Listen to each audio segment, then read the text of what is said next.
Hello and welcome back to And the Gooby Goes To. It is Sunday, March 1st, which means we are just 2 weeks away from the 98th Annual Academy Awards. And this will begin my series of sharing my personal rankings for all the Oscars categories. In today's videos, I'm going to go through the shorts. I just saw all three of the shorts categories this week. So we'll go through the documentary shorts, the animated shorts, and the live action shorts. And I'm going to give you all my personal rankings on those. And then at the end of this video, since it's March 1st, the Actor Awards are also tonight. So I will go through my personal predictions for the Actor Awards tonight and discuss how I think those are impacting the race.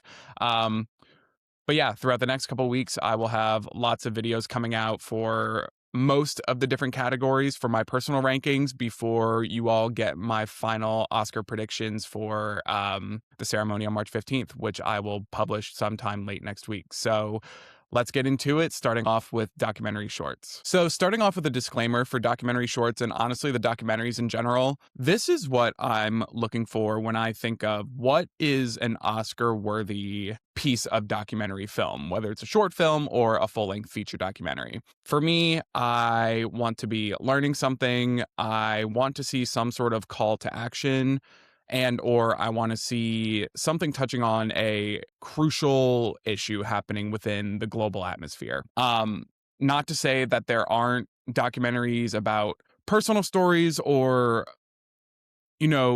pieces that have more levity that aren't worthy of recognition. However, I think that as it pertains to the Oscars specifically, when you have a global platform like the Academy Awards that's helping push these films to a wider audience, I do think that just gives an opportunity for very important stories to be shared worldwide, and for more people to become aware. A lot of the documentary shorts that I watch touch on issues that I wasn't necessarily aware of or had very little insight on. And because of the fact that, I'm determined to complete my death race every year, I end up watching those pieces and learning something new or getting inspired about something. With the documentary short specifically, last year we had The Only Girl in the Orchestra that won, and I was really happy about that. It wasn't necessarily anything about like a tragic story or like a super global issue that's taking place right now, but Oren O'Brien's story about being the first woman in the New York Philharmonic was a very inspiring story. I liked the way that they filmed it, following her life, and I think as someone who's like a musician and a performer themselves, I really appreciated the storytelling that went into it. So I'm not here to say that I'm always looking for like something that's completely tragic that I think is Oscar worthy here. I do think there can be more light pieces that can be worthy of that. But overall, those are some of the things that I'm looking for. So with that being said, at number 5, I'm going to have Perfectly a Strangeness. So this documentary short follows 3 donkeys in a desert in Chile, discovering, I guess, an abandoned observatory. I kind of was under the assumption that it was functioning. I guess not, though, after doing some further research. It's pretty short, and it was visually stunning to look at. The cinematography was great, both in terms of how they captured the 3 donkeys, but also how they captured the night sky and the functioning of the observatory itself and everything. Like, it was beautiful to look at, but I just didn't really see what the point was of this one, if I'm being completely honest. I do think there were probably some other shortlisted documentary shorts that could have been included here instead, but I appreciated it for what it was. It was the very first one on the list, so it wasn't a bad way to start off, but overall I was definitely looking for more. So I have Perfectly a Strangeness at number 5. At number 4, I have All the Empty Rooms. This documentary short follows journalist Stephen Hartman in his telling of the crisis of school shootings in America, but by focusing it on a unique lens, in that what he does is he has a photographer that he takes with him to the homes of the children who were killed in school shootings, and they capture photos of the children's bedrooms as, essentially as they were when they died. I thought in theory this was a really interesting take, in terms of how American journalism tends to focus on school shootings. And I think they made some interesting points in this documentary, how a lot of the times American media tends to obsess over the shooter themselves as like a sense of trauma porn and like embedding ourselves in the mindset of like where the shooter was at, but we don't necessarily always focus on the kids. However, I'm not fully sure if I was on board completely, like, with the purpose of this and, like, the storytelling. Stephen Hartman is a journalist who his job on the news every week on Friday was to, like, bring a fun story to the end of the news broadcast. He was known as a fun guy, and, like, regardless of what tragedies were taking place in the world, he was always bringing light and levity to the news broadcast at the end of the day to make people feel good at the end of the week. And he essentially said, I don't know how much more I can do this when I know that there are kids dying in their schools. And in a way, like, it almost felt a little bit self-serving and self-interested.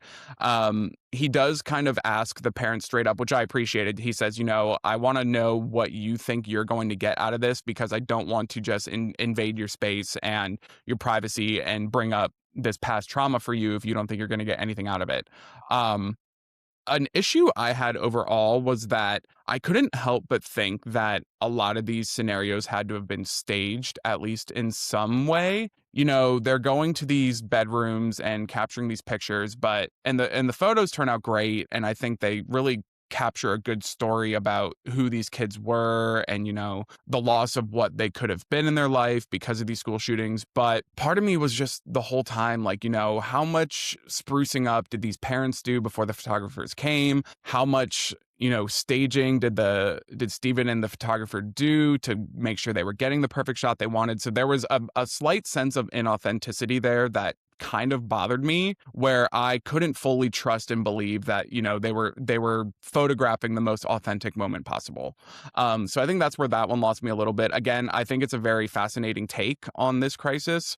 But I don't, and I think part of it too is that I'm definitely someone who's unfortunately numb to the reality of school shootings in America, just because, there seems to be no political shift taking place to help ensure that they're going to decrease or disappear in any way, shape, or form.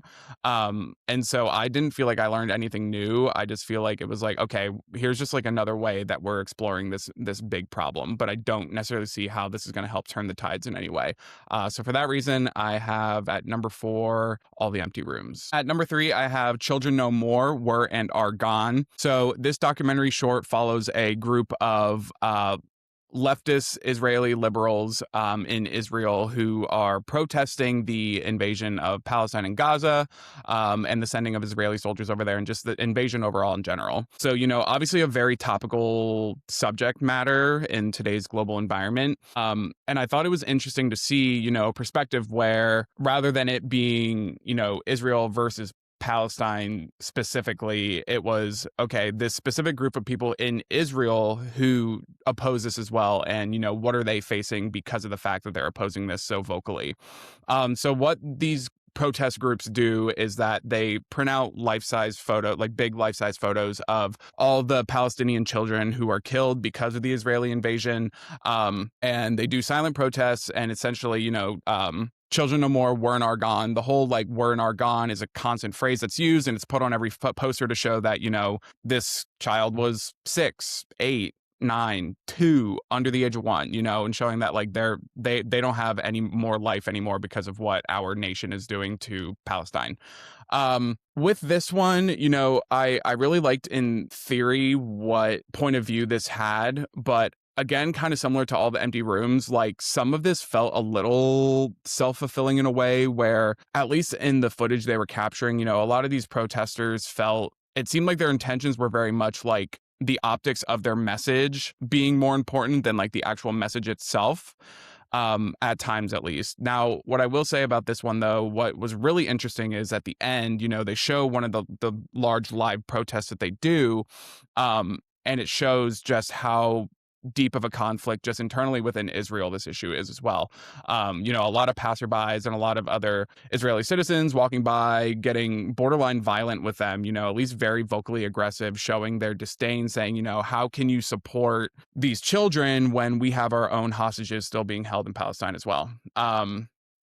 So I did find at least that like capturing of conflict to be interesting in itself, but again, I enjoyed this enough to have it kind of in the middle of my list, but there were a couple more documentaries on this list that I enjoyed a little bit more. So at number 3, I have Children No More, Were in Argonne. Number 2, I have Armed Only with a Camera, The Life and Death of Brent Renault. This is an example of a documentary where I fucking learned something, and I was so grateful to have learned something about this story overall.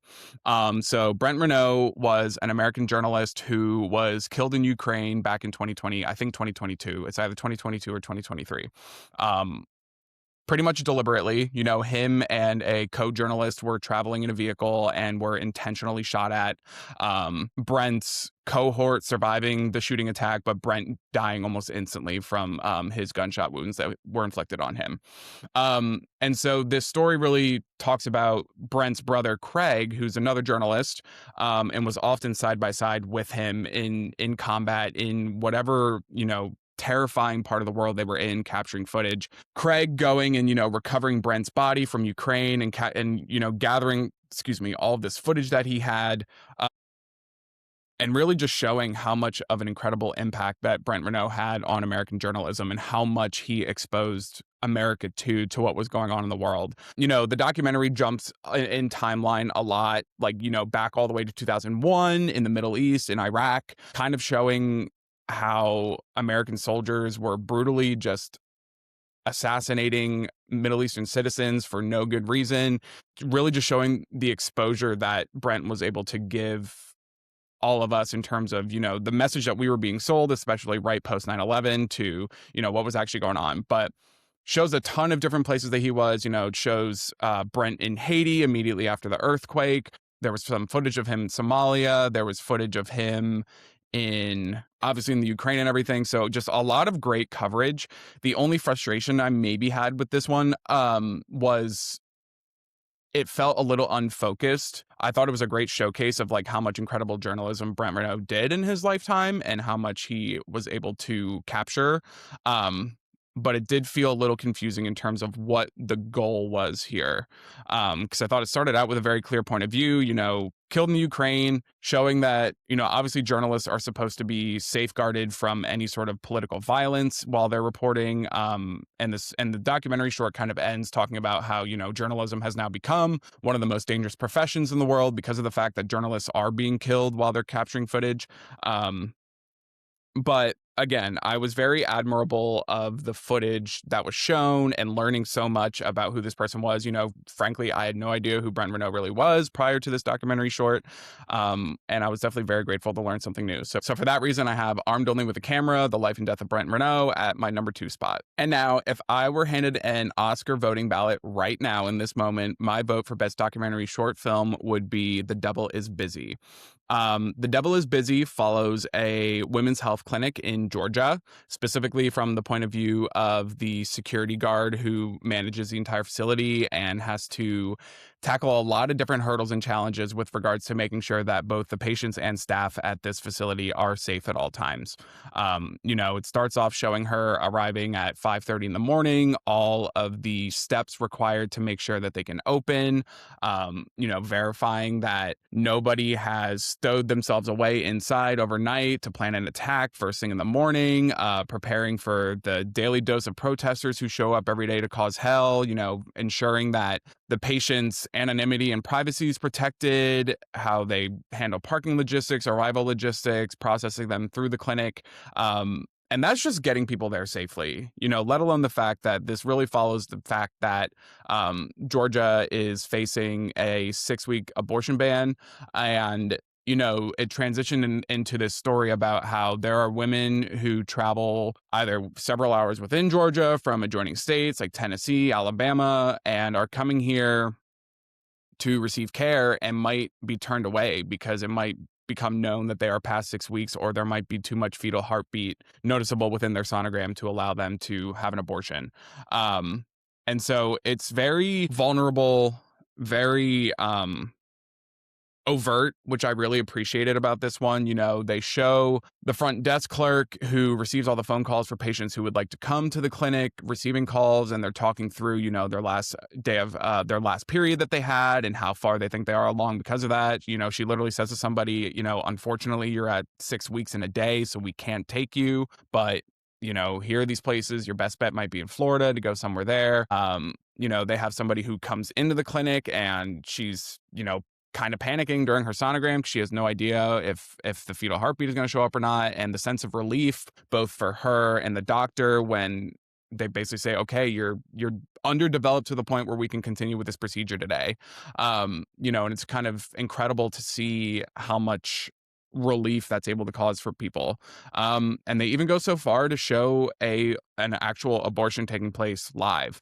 And I know that's probably something that's going to turn a lot of people off, but what I really appreciated about that coverage was it shows how it's literally just a standard medical procedure. It shows the doctor completing the procedure, walking the patient through what's happening, what's taking place. And I think because of the way that, so many different religious groups and everything have portrayed the idea of abortion being baby murder, I think a lot of people have a misconceived notion in their head of what an abortion actually looks like and what happens.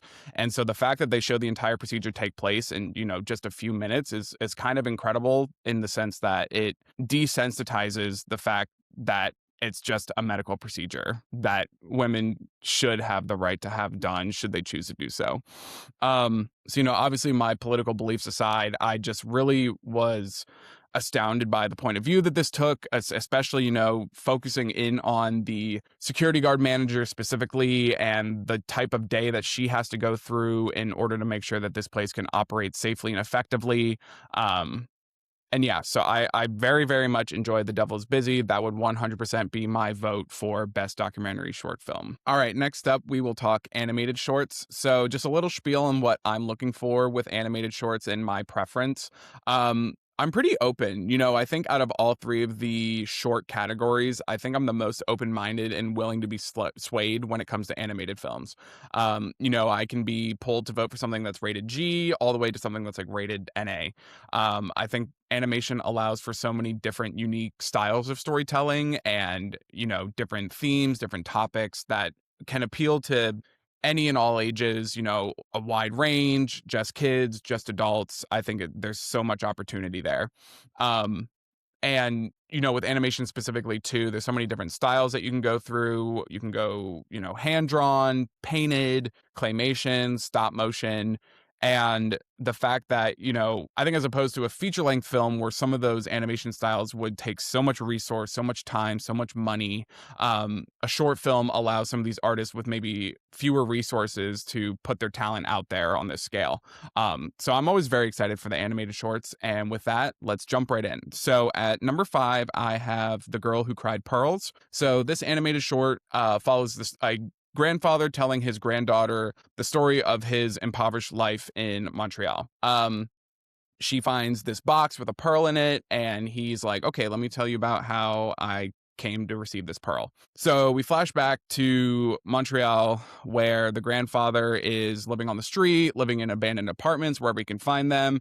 And he ends up stowing away in this abandoned apartment where next door there's this family, and it's a daughter, her father, his new wife, and I think another daughter.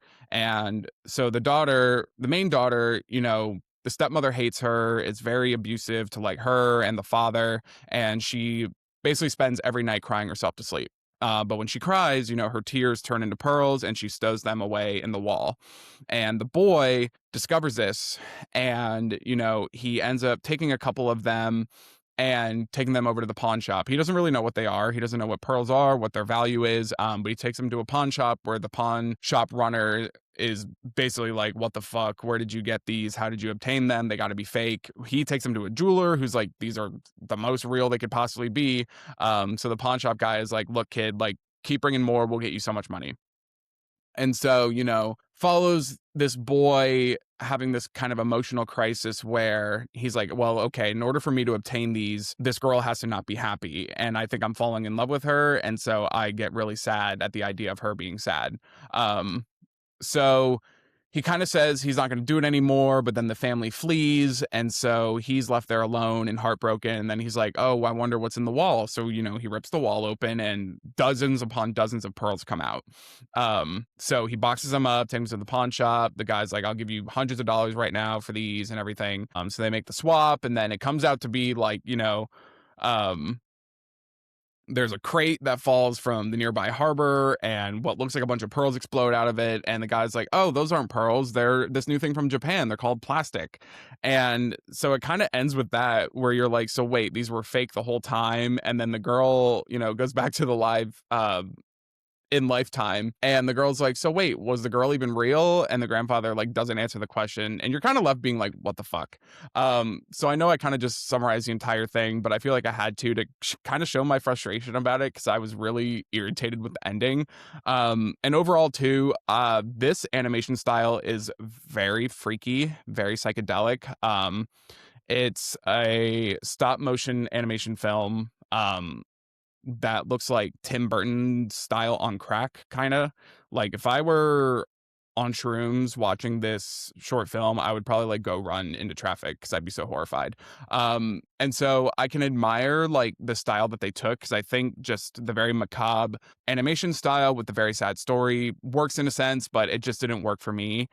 So between that and my frustration with how this story ended, I have it at number 5 for The Girl Who Cried Pearls. At number 4, I have Forever Green. So this is a very sweet film. I teared up, but I wasn't gonna let it fully get me, because there were some things that I just was a little confused by and wasn't a big fan of, but I can still say that it's a very sweet film. Very recommend that you and your kids watch it, because it's safe enough to do so. But so Forever Green, follows a bear cub who is abandoned as a cub and ends up being basically adopted by a tree who's in, life form and can help raise this bear. And, it shows the bear becoming a disgruntled little prick of a teenager when he starts growing up, and he wants more than what the tree can provide him. So he ends up running off, all because of a bag of potato chips that he sees a crow eating out of. And he gets one taste of that and is like, I need to go find everything. And so he goes and finds like a garbage pile somewhere and an abandoned campsite, and inadvertently starts a whole forest fire and can't get back safely to the tree because he's on the other side of a cliff. And so the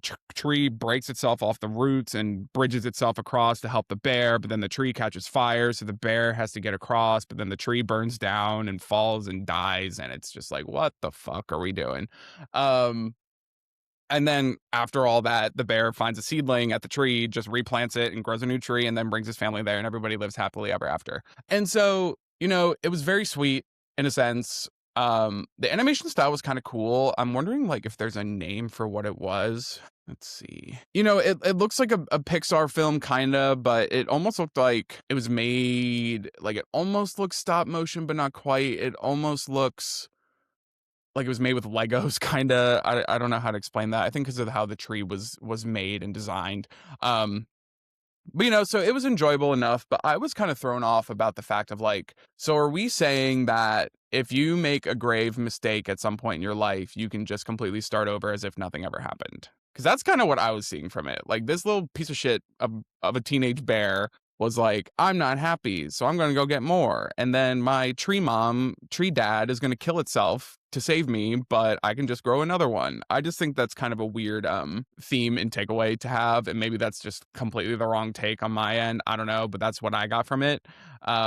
But yeah, like I said, I definitely had a couple tears fall during it, so recommend enough, but there were definitely some more I enjoyed more on this list. So at number 4, I have Forever Green. Number 3, I have Retirement Plan. So very short animated film. It's only about 7 minutes, and it essentially follows a middle-aged guy talking through his entire grocery list of things he wants to do when he retires. So it was fine. There were definitely some good zingers in there that got some chuckles. There were some like deep hitting like gut punches that weren't so expected that were definitely cool. But overall, this perfectly fits right at number 3 on this list for me. I could enjoy it enough, but I don't think it was anything like super groundbreaking.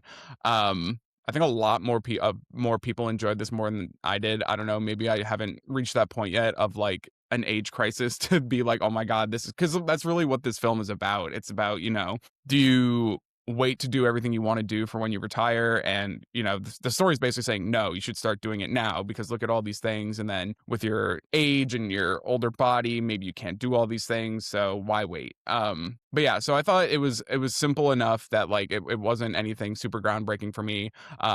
but I chuckled. I definitely gasped a couple times, so I enjoyed it enough. So at number 3, I have Retirement Plan. At number 2, I have Butterfly. So Butterfly follows a Jewish North African man who is a swimmer, was always a swimmer, and his story of being a competitive swimmer and then also facing the Holocaust, essentially.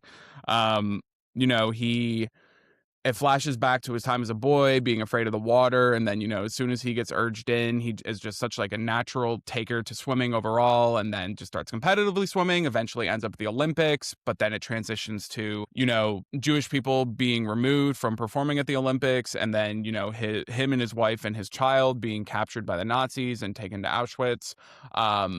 And it's assumed that his wife and child don't make it through the concentration camp, but he eventually gets out, and kind of explores his trauma of living with that for the rest of his life, but also how like swimming is still something that is going to be his comfort for the rest of his life. So overall, from the story alone is very cool, and it's actually loosely based on a real story. But otherwise, the animation style of this short film is absolutely gorgeous. It's completely like oil painted by hand.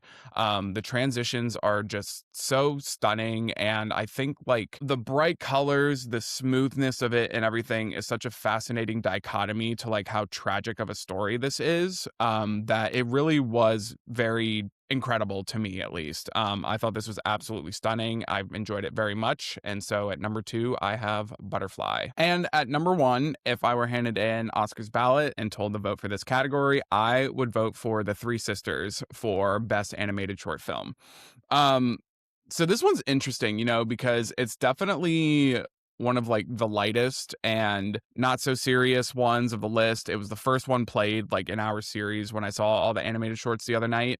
So it follows these 3 sisters who live on this island, and they each have their own house. They're all like 3 different heights. The whole thing of like the threes is like a huge motif within the entire thing, with like 3 of them, certain sound cues and everything. Like it's so interesting, and it was very funny. But it shows how they're these very reserved, like conservatively dressed women who are just slogging through their daily life where, it's just the 3 of them in their 3 little houses on this island. And at some point, there's a merchant there on their ship bringing food and everything, and the oldest sister's trying to pay, but these seagulls attack, and like there's a whole ado with that and everything, and things fall, and then the oldest sister ends up like dropping her coin purse, which falls into the ocean, and so the merchant is like, well, I'm out of here, you don't get anything.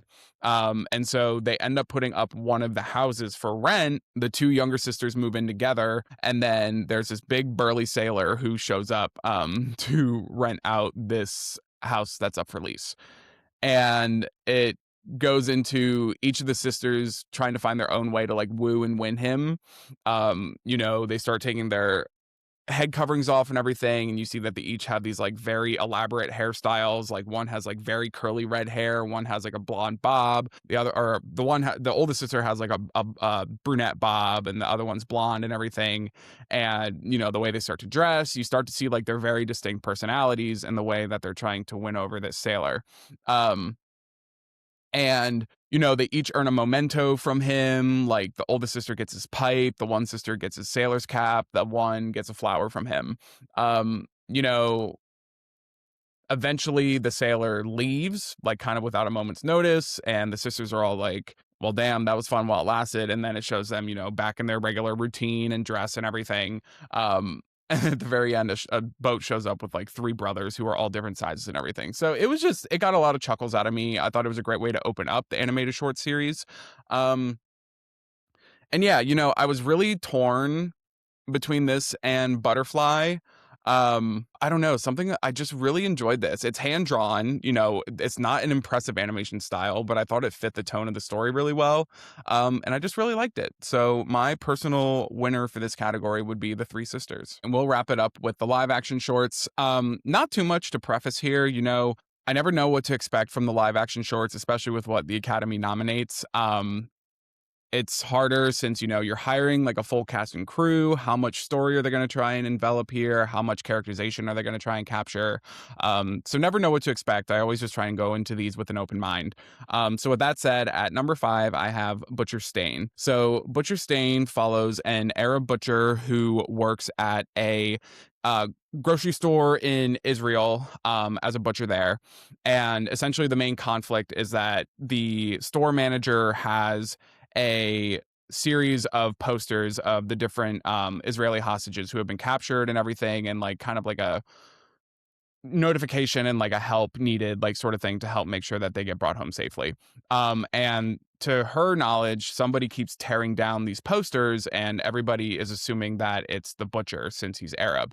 Um, so it follows, how he's getting set up. There ends up being like a big betrayal where, someone who he thought was his coworker friend is the one that's actually telling the manager that he's the one doing it. And at the end of the day, you end up seeing that when the fucking HVAC kicks in, it blows the tape off the wall, and that's how they fall. Um, so, I just didn't think there was much here. I'll be honest, this one was like towards the end of the live action series, and had already been at the theater for the animated ones, had like an hour and a half break, then that live action ones, was very tired. I kind of fell asleep halfway through this one, not gonna lie. But, I don't know how much of an effective story this captured really. Kind of like a whodunit, but like with such high stakes in the global atmosphere, it felt like they didn't take the stakes of the situation like very seriously within the film. I don't really know what the point was supposed to be. But yeah, so just wasn't the biggest fan of this one. So at number 5, I have Butcher Stain. At number 4, I have The Singers. So The Singers takes place at a bar where there's a bunch of regulars who are just, drinking their depression away, or, significantly increasing it. And there's one guy there in particular who's out of money, is trying to get a beer, can't convince anybody to buy him one. And so he basically says to the bartender, I bet I can outsing anybody here. And if I can, you owe me beer. And so it sort of develops into this situation where you find out that several of the patrons at this bar are actually very talented singers. And so it turns into this whole singing session that ends with a very like kumbaya moment at the end that I felt was just like very undeserved, honestly, and was just a little bit confusing. So thought this was shot well. Definitely like a big kudos to the casting, because like some of these singers were very, very good singers and had like just very unique, distinct voices. So that was very neat. But in terms of a story, I think I would almost actually rather see this as like a full-length feature, because I think there's so much possibility to explore, because it really turns into like a singing contest where the bartender's like, it's one of those typical dive bars where like they have a ton of $1 bills like stapled to the walls and the ceiling. He's like, but I have one $100 bill hidden somewhere, and whoever sings the best is going to get that money. But, it kind of ends with the bartender being the last one to sing, and then there's just no resolution, because I guess the point is like, oh, we don't need the money. We need to be here to support each other. Again, just felt very unearned in such a short format, and I think would potentially make a fascinating full-length feature. So for those reasons, I have The Singers at number 4. At number 3, I have Jane Austen's period drama. So this one is very short, and it focuses on a proposal that's happening, in the Jane Austen era, where the man is proposing to the woman, and in the middle of the proposal, the woman gets her period, and the man mistakes it for like a grave injury and rushes her back. It's like, we need medical help, blah, blah, blah. Because, despite his elegance and his education, he has no idea what menstruation is. So it's very silly, but also like very interesting, like to see an exaggerated version of like how much men often don't know like how women's bodily functions work, and takes an interesting spin on it. So I thought this was like funny, a lot of good Warner jokes in there and everything. It wasn't very deep. It didn't like touch on too much. And again, it was very short. So like I enjoyed it, but not enough to rank it over the other two I have at the top of this list. So for those reasons, I have Jane Austen's period drama at number 3. At number 2, I have A Friend of Dorothy. So this is a sweet story. I did enjoy this one. And of course, Miriam Margolyes being in this one was not a bad thing either. But so this follows the story of a boy who loses his soccer ball in this older woman's backyard, and essentially, goes the kind of cliche thing like, hey, I need my ball. And then she's like, why don't you come in for some tea? And they end up forming a very close friendship. She's a very well-read, well-educated, well-cultured person who has all these plays. The boy is somebody who's kind of, discovering his sexuality and kind of coming to terms with the fact that he might be gay and is, drawn to these different plays, like, like The Inheritance and everything that she has that explore these gay stories. And, he has dreams of being an actor, but can't really afford it. And essentially, the woman ends up dying, and in her will, she has a little snotty grandson as well that's involved and everything. And she ends up leaving all of her plays to this boy. And in them, is a check for $50,000 to go to the Royal Academy for Dramatic Arts. So very cute story overall. I thought it was one of the most professional of this list that was done. I enjoyed it, pretty solid. Not my number one, but definitely earned the number two spot. So, A Friend of Dorothy, number two. And finally, if I were handed a ballot for best live action short film, I would be voting for Two People Exchanging Saliva.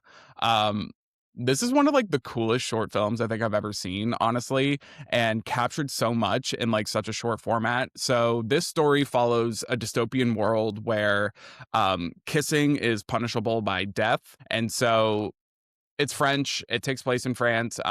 They have all these different methods where, like, people chew like garlic gum. No one brushes their teeth or anything or has any sort of oral hygiene as a way to like keep each other repulsed from like wanting to kiss each other.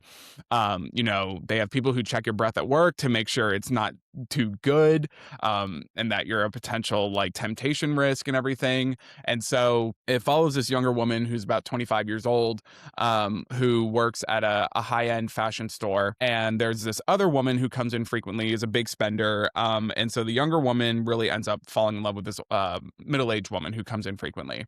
And kind of the plot twist and, some of the conflict is that the middle-aged woman's husband builds all the coffins that they put people in and throw them over a cliff if they are caught kissing.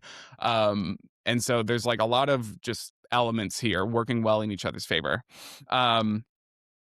I don't want to give away too much of this. I'm actually going to stop talking about this one because I really want people to go see it. It's really, really good. I really enjoyed it. Absolutely would be my vote in this category if I were an Academy voter. So number one, Two People Exchanging Saliva. Finally, let's do some predictions for the SAG Actor Awards, which are in a few hours. So starting out, I'm going to do these quick, honestly, because they're either going to be insane or very chalk. So for film ensemble, I think One Battle is taking this. I know everyone's odds have Sinners winning right now, but with One Battle winning the PGA last night and just the steamroll that it's on, I just don't see why now would be the time for Sinners to start overtaking. Like, if it's going to happen, yeah, it's going to be here at SAG that Sinners gets a big win. But I mean, Critics' Choice, Globes, BAFTA, PGA, DGA, half of the WGA, like, it just doesn't make sense. One Battle has 5 acting nominations at SAG. Like, it doesn't make sense to me that it doesn't win at this point, just given the statistics. We'll have to see. I think Sinners is up there as a potential upset. But yeah, I do think One Battle's got the ensemble win in the bag. Actress, Jessie Buckley, easy. If there is a second, I think it's Kate Hudson, quite frankly. But no one's taken Jessie Buckley down. Actor, I do think Timothy is going to do it. I think if we would have seen we did see an interesting win at BAFTA, but if we saw somebody who's nominated at like SAG or at the Oscars win BAFTA, which Robert Aramayo is not, we could have a different discussion here. I do think Ethan Hawke is in second, and if some crazy shit is going to happen, I think it will start here in terms of if Ethan Hawke has a shot at upsetting for Best Actor at the Oscars. But this whole thing about everyone being like, why would they vote Timothy 2 years in a row? I don't think people are thinking about it. This is more so with the Oscars. People talk about the impact of people being past winners, like having an impact on voting, and I think people don't think about the fact that, like, you can't talk about somebody who won 5, 10, 15 years ago, because the Academy is always changing. It's growing, members are coming in, and people aren't thinking about it like us prognosticators are. And I think it's similarly for SAG. I think that they like the movie, they like the performance, they're going to vote for it. They're not as strategic as we are, or as we want to give them credit to be. Maybe Leo's up there, maybe Michael's up there. I wouldn't be surprised if Timmy, Michael, Ethan, or Leo win at this point. but I do think Timothée Chalamet still has this one. Supporting actress, this one's interesting just because it's been different everywhere so far. You know, Amy Madigan winning Critics' Choice, Anna Taylor winning the Globe, Umi Masako winning BAFTA. With the strength of how I think One Battle is going to do at SAG, I do have Teyana Taylor winning this one. I do think it's a pretty like SAG friendly type performance. I think she's been heavily embraced within Hollywood, you know, within the past year after earning her flowers and everything, and making her mark. And again, with the strength of the film, I think she'll be fine. Again, if it ends up being like a tide shift for Sinners, maybe Woomney does win it, and maybe this solidifies Woomney's chances of winning the Oscar as well. It could be Amy Madigan, but I do feel like that train is leaving. You know, the fact that it has no other nominations at the Oscars, I think like the weapons hype has really kind of fizzled out. And the fact that she hasn't won anywhere else since Critics' Choice, you know, I don't see SAG being that enthusiastic about it, but I could be wrong. However, I do think Teyana Taylor has this one. And then finally, supporting actor. I think Sean Penn here makes the most sense. You know, this is a similar one where we have different winners everywhere right now because we have Jacob Elordi at Critics' Choice, Stellan Skarsgård at the Globes, and then Sean Penn's win at BAFTA last week. Sean Penn's performance in One Battle After Another is by far like the most SAG bait performance of this entire list. And I think people are overthinking his politics, his presence within Hollywood, his attitude towards awards altogether. Like, I don't think people are thinking about that when they're voting here. And I think that his performance is going to stand out the most. You know, none of the other performances here make sense to me. I just think Sean Penn's got this. Would love to see Benicio win just because then we'd have a fourth like different winner in this category across the award shows, and it would just make the race that much more fun. It'd be wild if Miles Caton won since he's not even nominated at the Oscars. But yeah, I think Sean Penn's got this one. Stunt Ensemble, Mission Impossible. You know, don't think anything's taking it down. You know, if they go absolutely apeshit for One Battle, maybe, but I don't see it.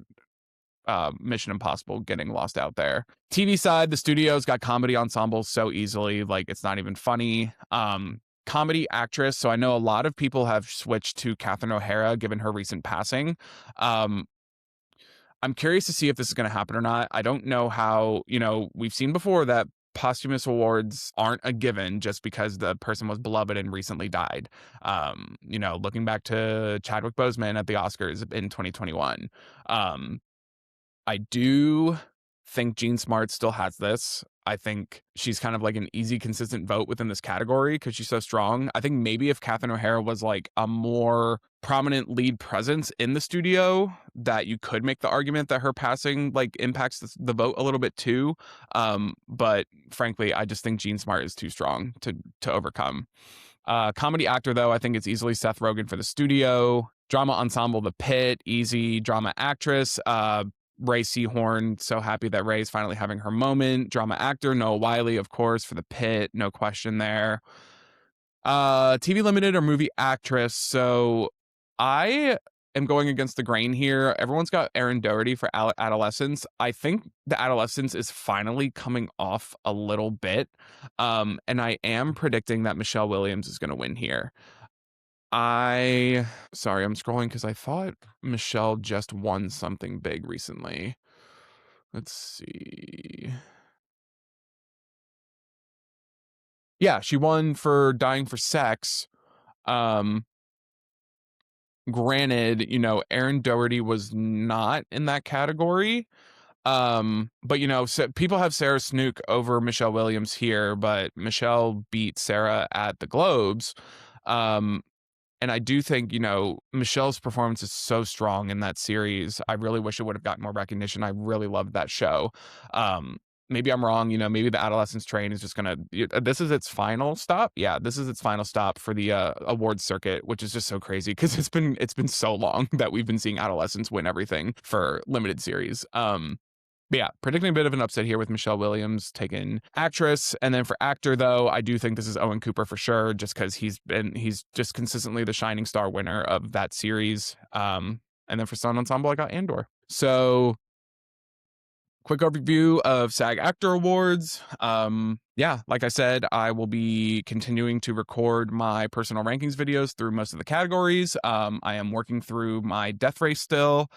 I am like pretty good in most categories. I have my biggest blind spot. I still got to watch Frankenstein. That's the biggest one I have. I got to commit to that 2 hours and 45 minutes and just make it happen. I need to rewatch Train Dreams. I watched it one night a couple months ago when it was on Netflix, and I don't think paid enough attention, and I did not enjoy it. And I don't know if that's an accurate portrayal of how I'm going to feel about that movie. So I got to give it a chance. Got to see if I had legs I kick you. Arco, Sarat, which is coming to our local theater, I think, next weekend, so should have that chance. Got to find the voice of Hin Rajab. Got to try and find Cutting Through Rocks. And then everything else is kind of random. Like for song, I technically need to watch Diane Warren Relentless and Viva Verdi. For makeup, need to watch Kokuo, The Smashing Machine, and The Ugly Stepsister. And then for visual effects, Avatar, Fire and Ash, Jurassic World Rebirth, and The Lost Bus. I don't think I'm going to get through those. What is it? 1, 2, 3, 4, 5, 6, 7, 8 movies for those below the line categories. I got to prioritize the documentaries, the internationals, the acting performances, best picture stuff. Got to make a priority out of that, and I'm nearly there. So, but we'll see what all I can get to. I did the full death race last year. I don't think I'll get through the entire thing this year, but we'll see. But anyway, thank you all so much. Stay tuned. I will decide what categories I'm doing next, and we'll do a run through of the Actor Award results as well. So have a great Sunday. Talk to y'all soon.